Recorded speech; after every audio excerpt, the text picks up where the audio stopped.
Қосылған құн салығы әлі көтерілген жоқ, бірақ баға өсті. Экономика министрлігі нарықтағы жағдайды түсіндірді. Қазақстан Республикасының ұлттық экономика вице-министрі Арман Қасенов қосылған құн салығы неге әлі өспейді, бірақ баға әлде қашан көтерілді деген сауалға жауап берді. Неге барлығында дерлік баға өсті, ал инфляция 2 айда 2,6% құраса, қосылған құн салығы неге осы күнге дейін көтерілген жоқ?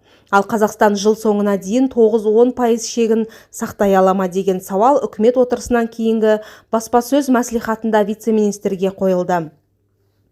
Жалпы инфляция бар, бірақ мынаны атап өткім келеді. Мәселе мынада, инфляция тенденциясы теріс. Өткен жылды алатын болсақ, инфляция 8,6%-ды құрады. Өткен жылы шамамен 10%, оған дейін 20% болды. Факт, инфляция жалпы алғанда әлемдік тренд.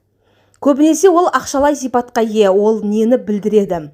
Оған халықты несиелендірудің қарқыны мен көлемі айтарлықтай әсер етті. Бұл өздеріңізге белгілі. Қазақстанда соңғы 3 жылда жылдық 30% деңгейінде болды. Яғни, халықты несиелендіру номиналды өсу қарқынынан жоғары қарқынмен өсуде. Бұл қосымша сұранысты тудырады, дейді Арман Қасенов. Ол инфляцияға қарсы шаралар ұлттық банктің де, үкіметтің де қызметінде бар екенін айтты. Шаралар кешенінде 100-ден астам іс-шара бар. Дәл осы шаралар кешенін сәтті жүзеге асыру инфляцияның төмендеуіне әкеледі. Жыл соңына дейін инфляция 10% шамасында болады деп күтудеміз, деп қорытындылады ұлттық экономика вице-министрі. Еске салайық, ағымдағы жылдың қаңтар айында Қазақстан Республикасының премьер-министрі Олжас Бектенов жұмыс берушілер үшін әлеуметтік салық пен зейнетақы жарналарын азайта отырып, қосылған құн салығын ұлғайтуды ұсынған болатын. Бұдан кейін үкімет отырысында премьер-министрдің орынбасары ұлттық экономика министрі Серік Жұманғарин қосылған құн салығының мөлшерлемесі көтерілген жағдайда инфляция болжамымен бөлісті. Шенеуніктің айтуы бойынша салықты көтерудің ықтимал инфляциялық әсері қысқа мерзімді болады және 1 жыл ішінде таусылады.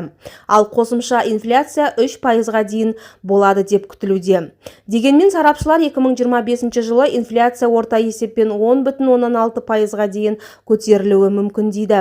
Олар бұл пікірін қаңтардағы баға өсімінің жеделдетілуі және елдегі алдағы реформалар аясында айтып отыр. Сондай-ақ ұлттық экономика вице-министрі Азамат Амрин ұсынылған қосылған құн салығының жаңа ставкасының Қазақстан экономикасына әсері туралы айтты. Қосылған құн салығының мөлшерлемесін көтеру жәрдемақы мен зейнетақыны индекстеу үшін қанша ақша қажет болады? Ұлттық экономика министрлігінің басшысы Серік Жұманғарин қосылған құн салығын өскен кезде бюджеттік сала қызметкерлерінің зейнетақысын, жәрдемақысын және жалақысын индекстеу қанша тұратынын айтты. Максималды өсіммен ол бізге 800 миллиард теңгеге түседі. Келетін сомамен салыстырғанда бұл бізге өте ыңғайлы. Біз бұл сомаға оңай төтеп бере аламыз. Түрлі нұсқалар бойынша барлық қажетті есептеулер жасалып қойған. Жалғыз нәрсе, қазір экономикалық зерттеулер институты ықтимал реакцияларды зерттеп жатыр. Түсінесіз бе? Біздің бизнестің аяқпен дауыс беруі де қызықтырмайды. Біз үшін жалпы жағдайды бағалау маңызды, деді ұлттық экономика министрлігінің басшысы. Ол бизнестің түрі бойынша, секторлар бойынша, шағын, орта, ірі салалар бойынша ықпалды, егжей-тегжейлі қарастыру керектігін айтты. Бұл шынымен де күндіз-түні жасалып жатқан үлкен жұмыс. Ұлттық экономика министрлігі сіздерге айтарым демалыссыз жұмыс істейді. 21 желтоқсаннан бастап бірде-бір демалыссыз деп түйіндеді ол. Сондай-ақ ұлттық экономика министрлігінің басшысы Серік Жұманғарин қосылған құн салығының мөлшерлемесі бойынша қашан шешім қабылдануы мүмкін екенін айтты. Оның айтуынша қосылған құн салықты көтеру туралы ұсыныс 20 ақпанға дейін мәжіліске түседі. Серік Жұманғарин сенаттың шымылдығында Қазақстанда қосылған құн салығы көтерілуі кімге әсер етпейтінін де айтты. Оның айтуынша жоспарланған реформа бизнестің өте тар қабатына қатысты. Еске салайық, өткен айда Қазақстан Республикасының премьер-министрі Олжас Бектенов жұмыс берушілер үшін әлеуметтік салық пен зейнетақы жарналарын азайта отырып, қосылған құн салығын ұлғайтуды ұсынған болатын.